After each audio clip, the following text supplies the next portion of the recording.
How's everybody doing today? Do people like the cold or do people dislike the cold? It sounded like a lot of mixed answers. I like snow, but I don't like walking. So not really snow. Oh, you don't like walking in the cold? Just gotta put more on. You know when you actually go, you get hot. Then you take it off. Layers. See, everyone thinks that because I'm from way up north, because I'm from Michigan, I probably brought that up before, that like I'm just naturally better at dealing with the cold. I just wear really warm clothes. Like I actually have low blood pressure, so like my hands are pretty much always ice cold. But you know, you adapt culturally, right? Okay, I wanted to point something out to you guys. If you remember back when we were talking about cutting combining the second and third so that there's only 3 take-homes rather than 4. Do you guys remember that? And I said, one downside to doing this is one thing's going to be due right after the other. Do you guys remember this conversation? Well, just pointing it out. It's coming. It sounded like somebody just vomited, didn't it? This is like the medical, so that may have been like a video or. That sounds really real though. It did sound That real, sounded but they real. do practice things, maybe there's like a dummy that makes a vomit noise. Right, good? Yeah, maybe. Or maybe somebody's really good at making the noise. Who knows? Okay, but anyway, so just pointing it out, right? This is the week we're on. This is when your term papers due. This is when your take-homes due. Right? Yeah. Is the term paper due on the 26th or Oh, date Friday. specifically? Okay. It's always Friday. Friday, 11:59.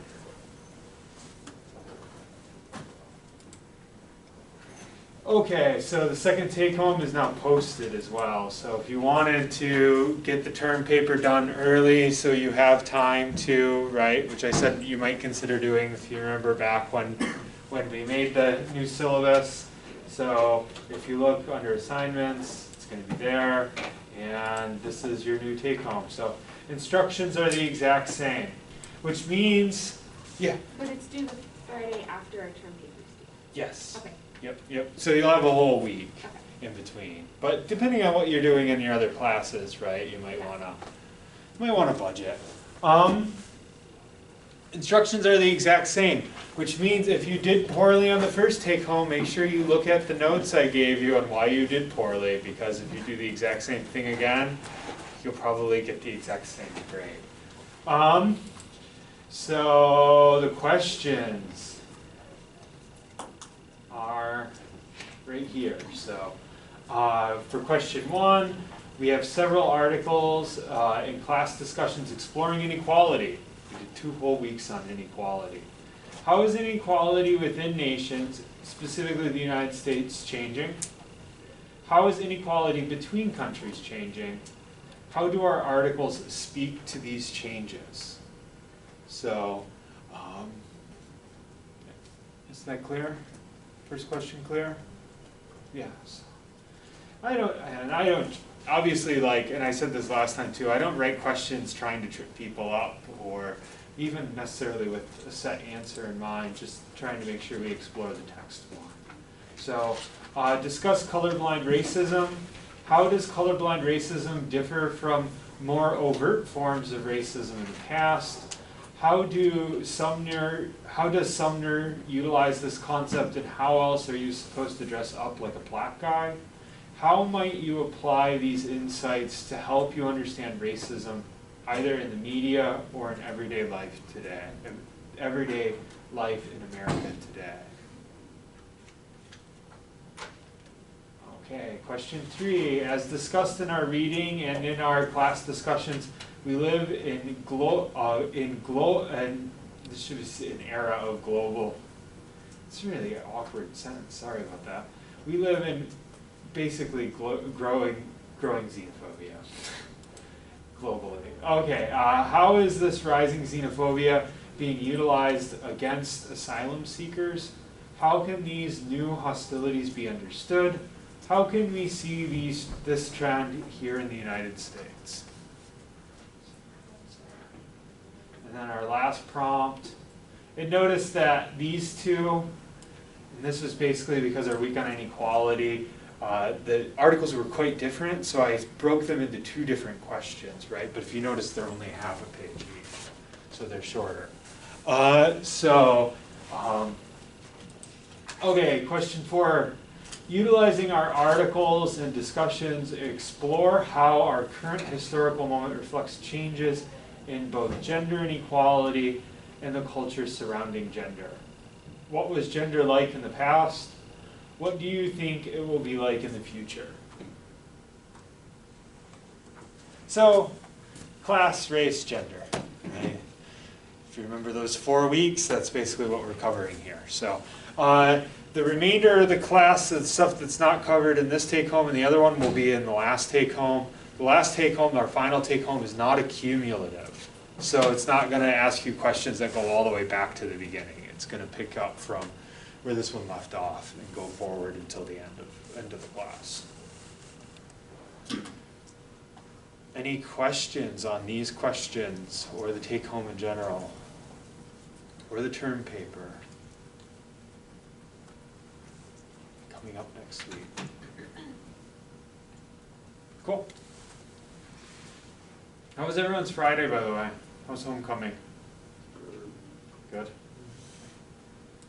Sorry to cancel on you guys just last minute, but I realized that with my other class we weren't going to let out before they closed down the roads on campus, so I was probably not going to hold class for that one, so I wanted to keep us in sync.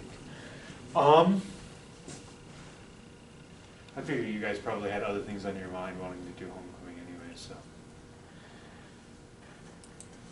Okay. So we're going to pick up, we were talking about sociology of the body. We're going to continue today with that discussion. We had gotten close to rounding out our discussion of the risk and spectral politics of disability. That was the one on sperm banks and disability rights and the changing face and how we think about disability and its connection with eugenics, right? And what I wanted to do to kind of end that article out is I wanted to talk about a related literature briefly, and then hopefully today we'll get a chance to at least start with our the biopolitical embodiment of work in the era of human enhancement. So that's where we're going. So we're finishing off our discussion of disability and eugenics, moving into the biopolitical embodiment of work in the era of human enhancement, which we'll get into questions of something called post-humanism. Okay. But finishing up our spectral politics of disability. We talked about the spectral thing, right? This class we got that far, right? Okay, just making sure. So a related literature has to do with something called bear life.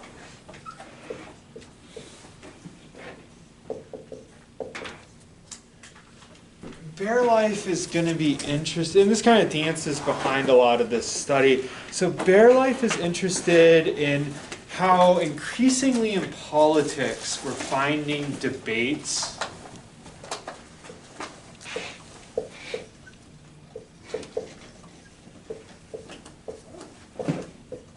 what you could describe as life itself, which is a pretty unique thing historically.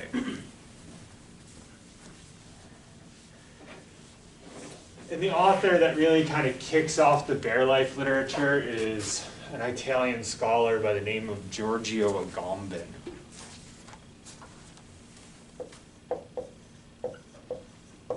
So Giorgio Agamben. And what does it mean? What do we mean by life itself? That before really the 20th century, there isn't, according to Giorgio Agamben, there isn't really this position where the government decides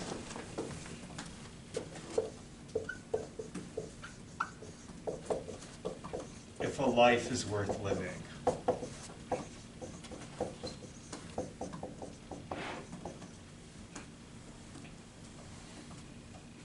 The government doesn't really decide whether a life is worth living. It doesn't seem as the providence of the government to decide what is alive, what isn't alive, whether or not basically it can qualify something as living or that it should live.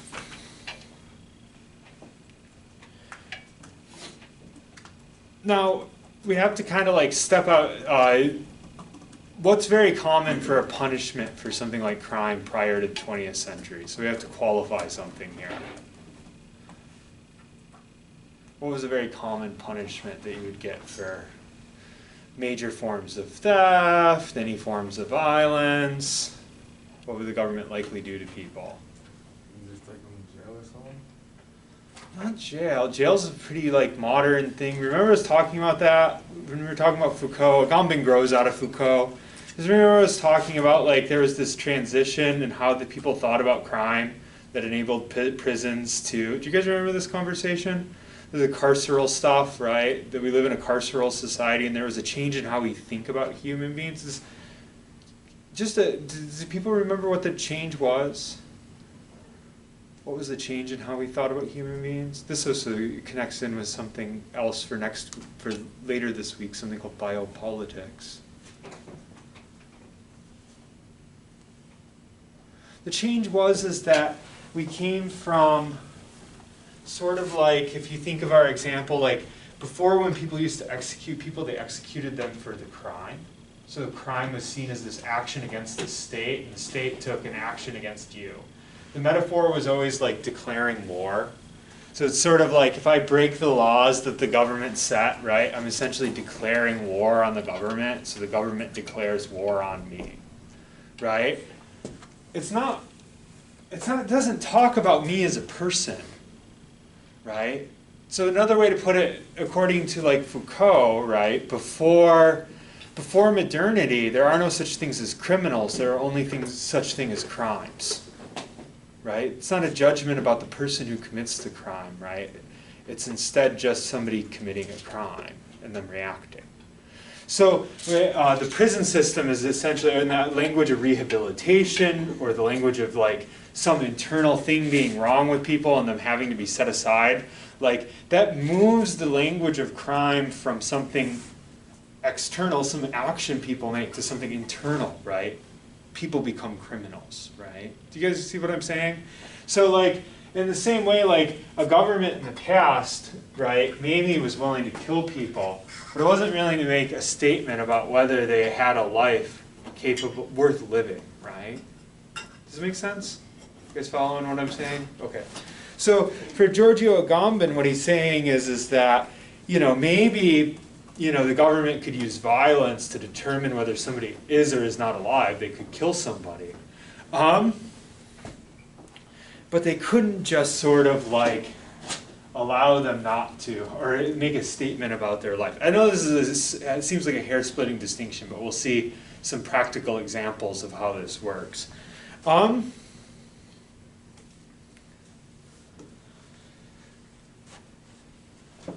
So wrapped up in this moment where the government starts talking about life itself,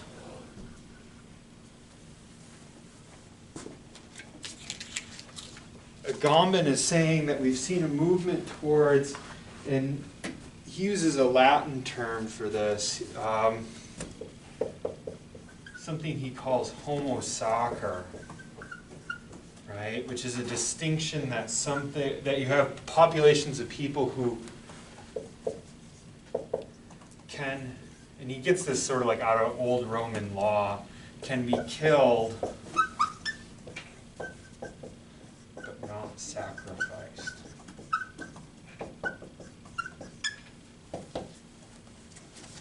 This is just sort of getting us into the language, and we'll see how this works.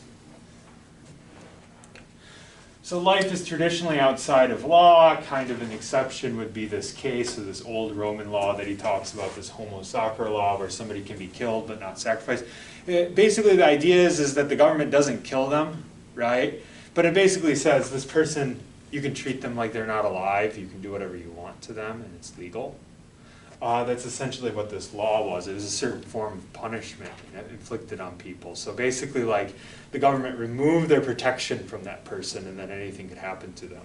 So for Giorgio Agamben, he wants to claim that this weird little exception has become, in some ways, very normal within later societies, right? That we have whole populations of people who can be killed, right? But and if we wanted to take this term sacrifice, but he's really meaning here, but you can't punish them. You can kill them, but you can't punish them. Anybody want to get, any populations come to mind? You can think about disability, like we've been talking about disability, youth, or eugenics, things like that. Does anybody think of what populations could be a population that in modern life there's debates about whether or not they should be allowed to be killed without repercussion?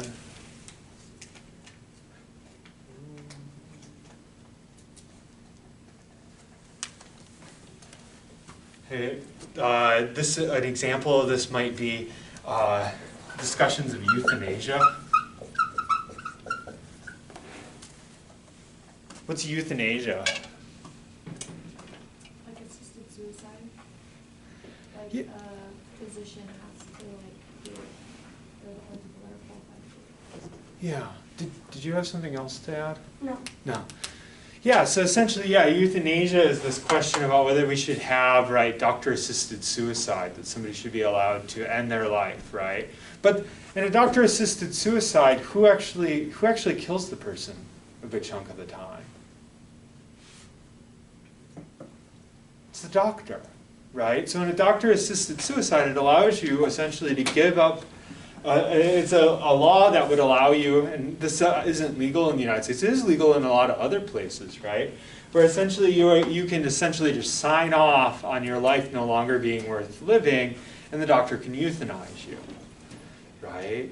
And there's all kinds of debates that kind of rage legally about, even in places where this is legal, also places where it's illegal. Places where it's illegal, people try to get it legalized, right? Places where it's legal, there's a lot of hair splitting about like, you know, could somebody who's young decide that they no longer want to be alive and then get a doctor-assisted suicide, right? Should that be legal, right? Debates too about, like, in some countries there's long traditions of suicide that's not even socially looked down upon, right? Like honor suicides, right? And it's like, is that an acceptable, like, form of suicide, right? But these things, as opposed to being social, ethical, political discussions, are become legal discussions. And that's what Agamben's really interested in.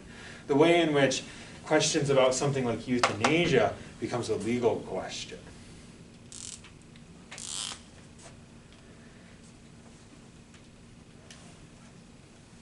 Does all that make sense? Do people follow me? Okay, cool. Is anybody familiar with, and this is just another example, is anybody familiar with the concept of brain death versus heart death?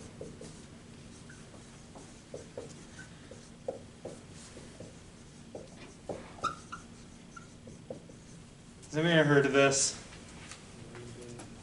What makes somebody dead? It's a weird question, I know. What makes somebody dead? Like no pulse, but like if you're brain dead, like you don't really, like you have a pulse, but like your brain is just kind of like not working at all.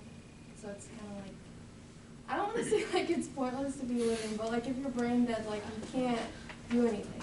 Like you're kind of just like in a coma and you can't really wake up.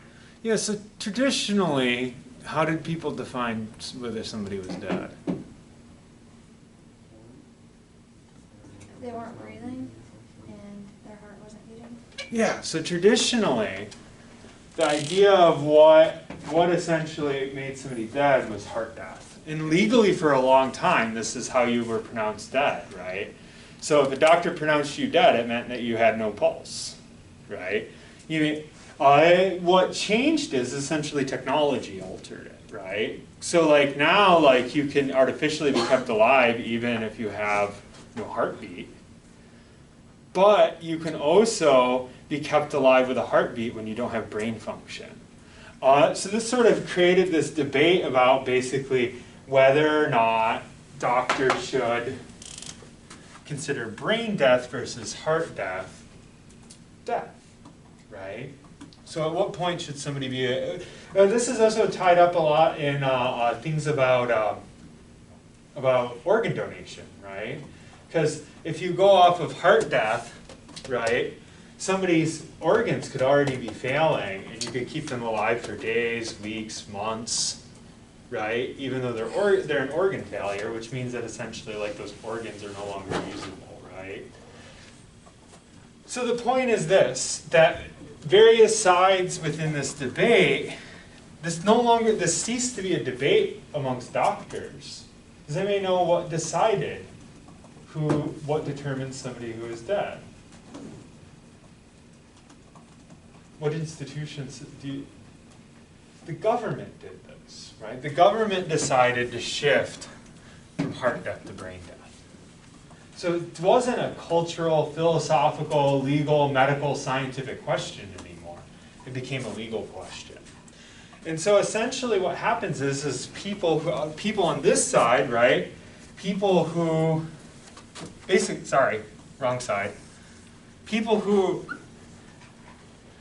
were brain dead but alive, the government placed on them a category of being able to be treated as not alive, even though they were. Right? Because legally, if I end the life of somebody who is alive, what is that traditionally? What is that legally?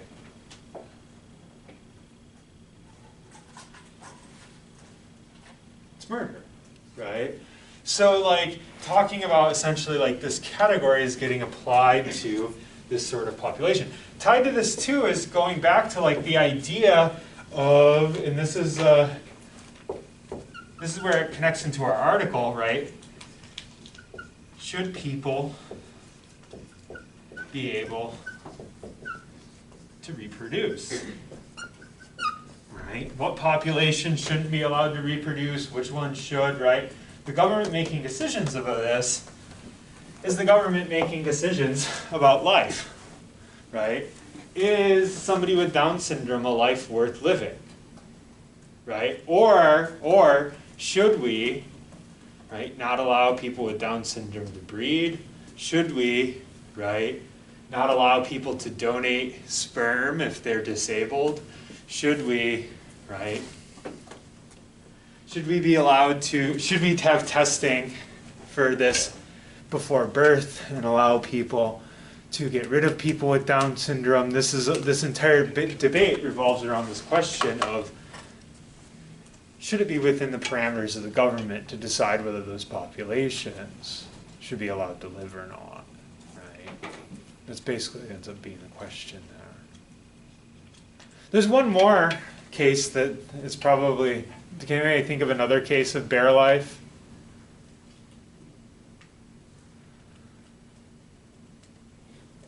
I'm surprised nobody's come to this on their own. What's another population that the government decides whether they're alive or not?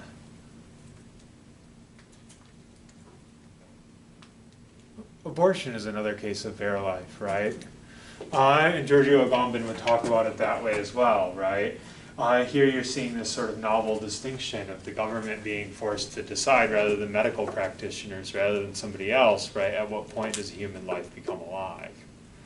Life becomes, and this is his point, right?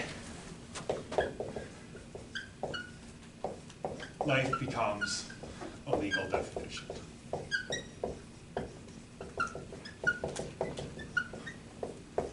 That's what Agamben's interested in.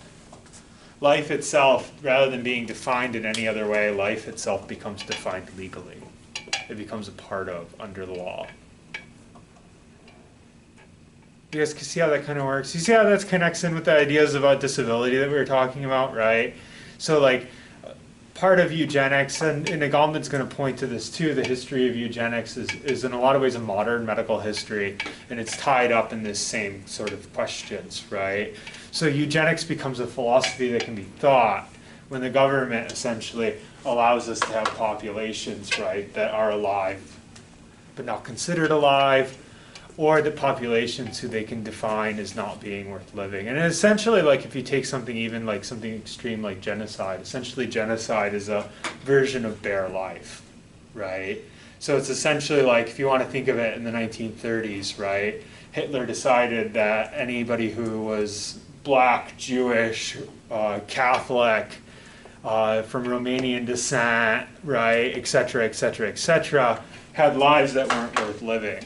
Right? So Agamben's very paranoid about discussions surrounding life, because in him he feels like there's sort of this like precedent being set that essentially like anytime we start having debates legally about life, that in essence like we could slide into something like a genocide again, right? Or any other form of eugenics. Okay, just wanted to round that out. All that makes sense? Okay, let's start talking then about any questions or thoughts people have on this as an idea. I also just wanted to make sure to include Agamben because it is, when it comes to like medical versions of sociology, it's one of the more influential ones in recent years. A few of our articles have already cited somebody by the name of Nicola Rose, who's a student of Agamben's. Okay.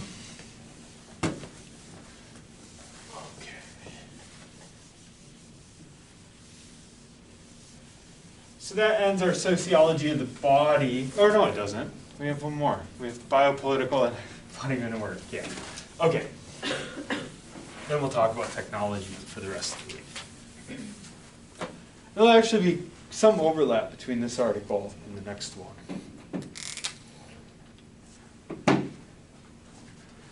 Okay, so do people have the article up since we're switching, or do you guys need a moment to get it up?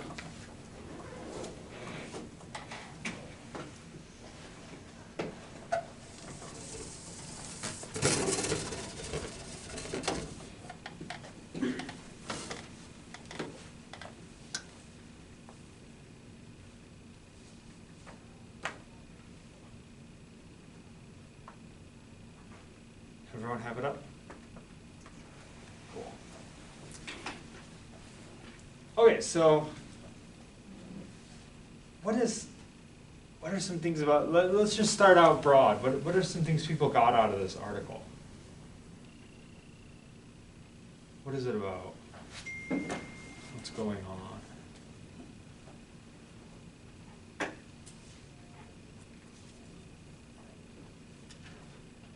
I know this was like a week ago, right?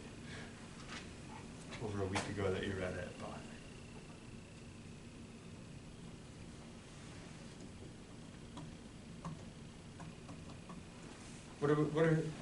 what are happening? How are people using human bodies differently?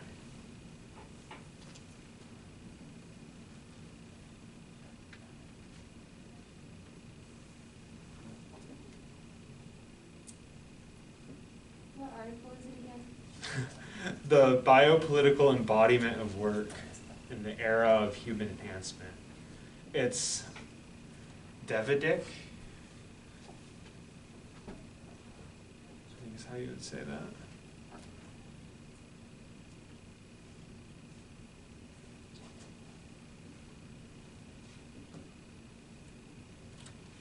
Okay, let's just go ahead and start with the text then.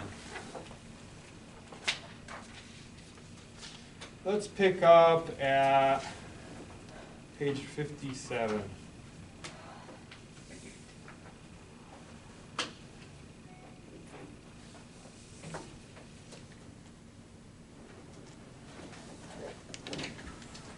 Let's take it from, so that second paragraph there.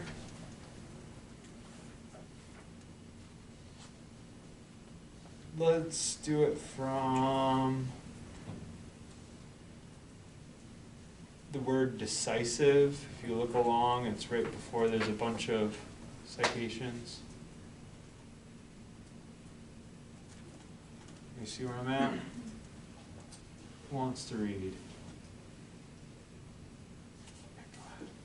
Decisive research by Sundar Rajan, Melinda Cooper, and Catherine Wolfe has also aptly illustrated how this molecularization of life and bodies conceals new forms of appropriation, exploitation, and capitalist commodification of the body and its multiple parts, organs, tissues, cells, etc.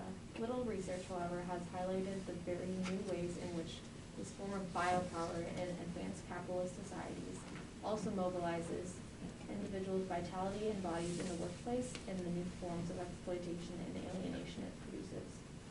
At a time when many researchers are emphasizing the advent of a cognitive capitalism or an immaterial labor, these new materials embody bodily forms of the capitalist exploitation of workers seems to go unnoticed. They constitute, in many ways, a blind spot of contemporary research on biopower and critical studies on the body.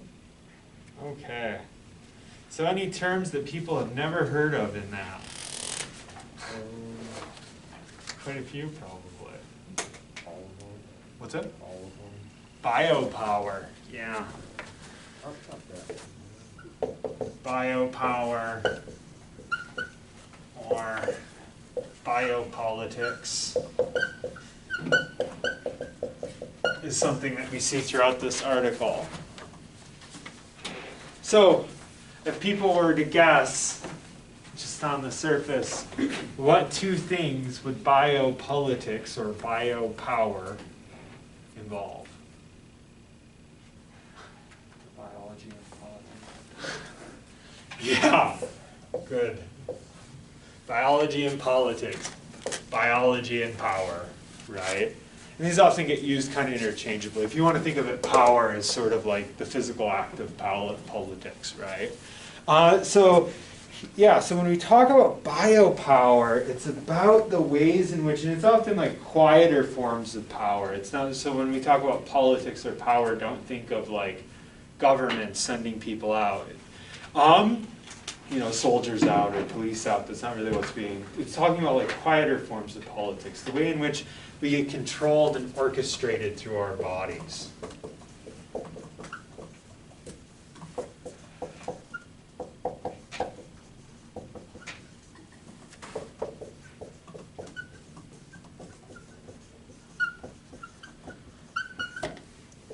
So it's the way in which we're controlled and orchestrated through our bodies.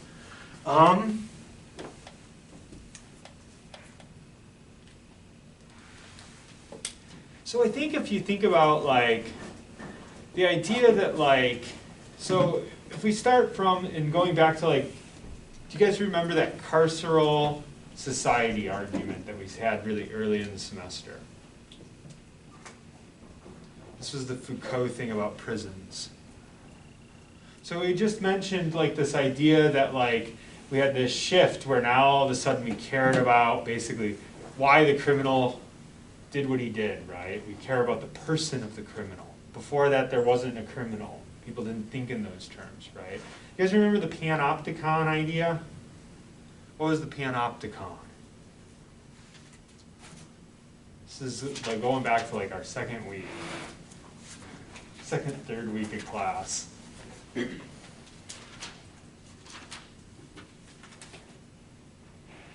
Wasn't it like the prison where like it's round and the guy was in the middle and they didn't know when they were being watched?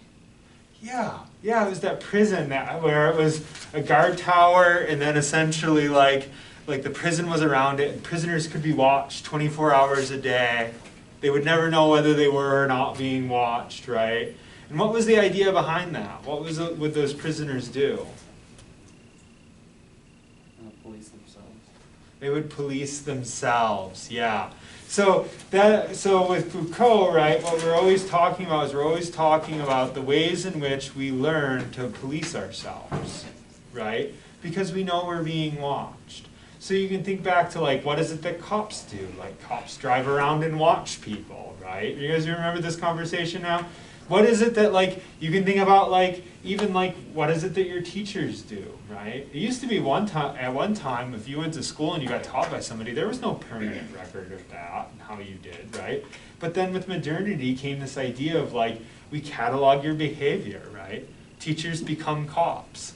So like on one level, like you think about like how I interact with you, like on one level I just talk about interesting articles and ideas with you. But on another level, I have to constantly make observations, right? Assessments of your behavior, whether or not you're doing what's you're told to do in the class, grading you appropriately, assigning you numbers so that it goes on your permanent record so that for the rest of your life, your grades will reflect in college your actions while you were here, right? Essentially, schools are prisons, right? Prisons are prisons. Your neighborhood is a prison, right?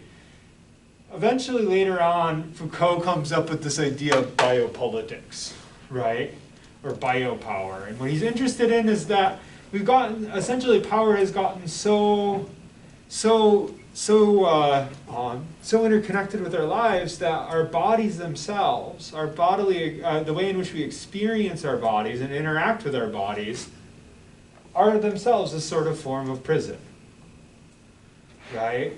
And so to think about this, right? How is it that you think about your body? Like what sort of things are you forced to think about when you think about your body?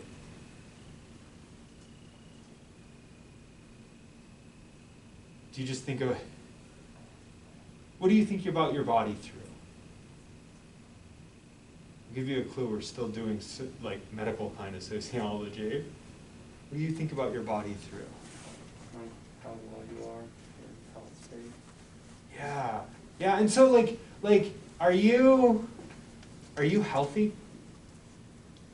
Is anybody actually healthy?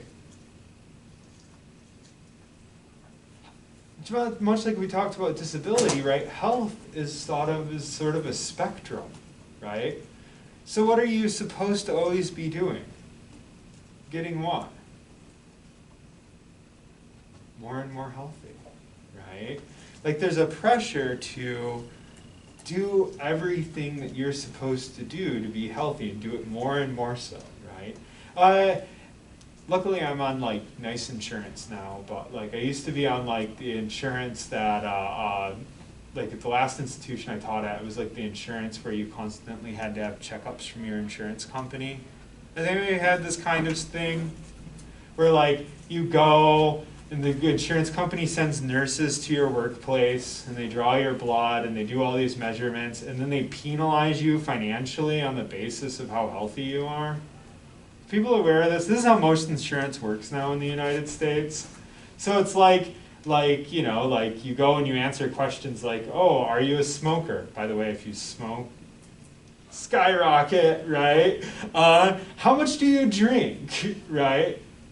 And all the while, right, your insurance prices go up higher and higher, right? They take your blood pressure. They take your cholesterol, right? If you just naturally have high blood pressure or cholesterol, sucks to be you, pay more, right? They take your weight. By the way, like insurance companies have actually got it so that the weight, that's why, like, has anybody ever noticed that no matter what, like, it's really easy to be overweight on the doctor's scales? Like, I'm almost morbidly obese on the doctor's scale. I have to lose 35 pounds before I'm at, like, the right weight. I don't even think I have that in fat, right? Like, not to like, but like, I literally don't think I could get where I'm supposed to be weight-wise, right? And that was largely done as a result of pressure from insurance companies so that they could increase their premiums for people, right? The point is this, right? The way in which, if you think about that as an idea, right? If you're supposed to constantly be losing weight, reducing the amount you drink, quitting smoking, right? Like making better dietary choices, et cetera, and you feel that constant pressure to do that, as well as constant judgment towards your own body when you don't. That's the essence of biopolitic. So the idea is that in a lot of ways, like you've become an internal police to your own body, right? So there's the idea of biopolitics. Other terms, people, from that one paragraph this is the wrong article. The one paragraph we started with.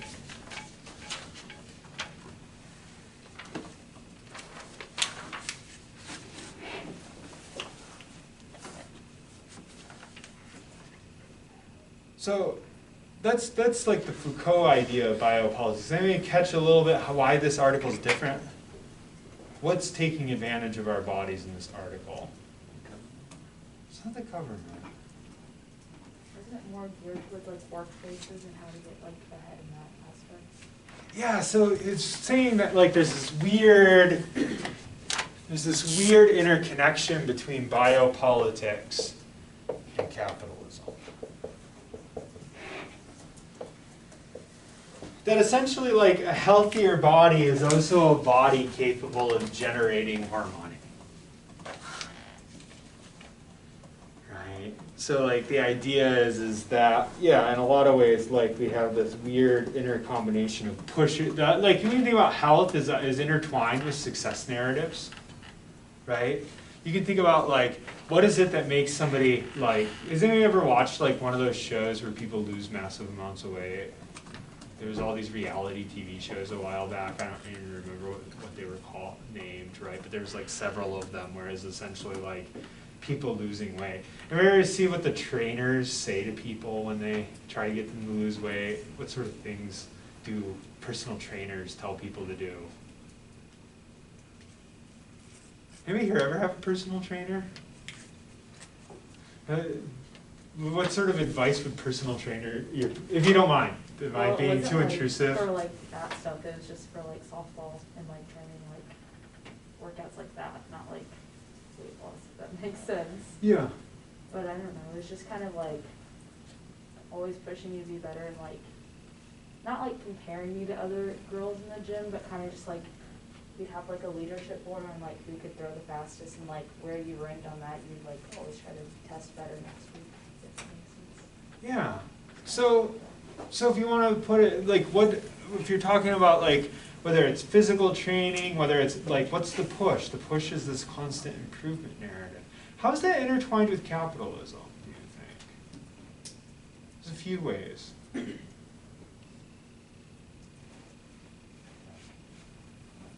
constant competition.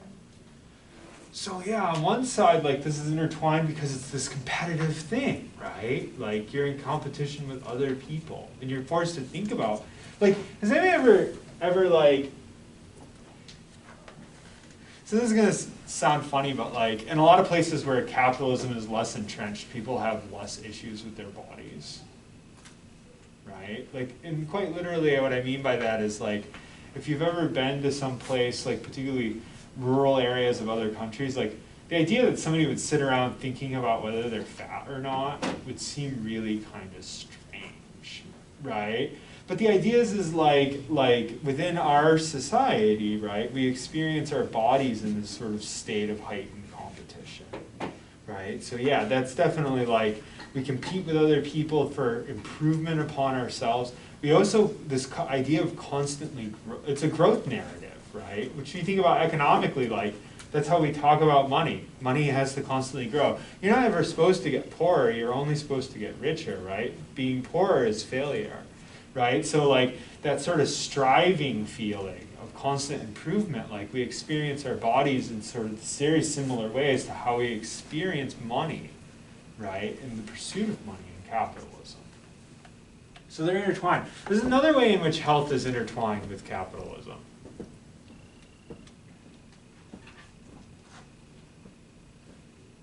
This literally becomes a form of consumption too, right?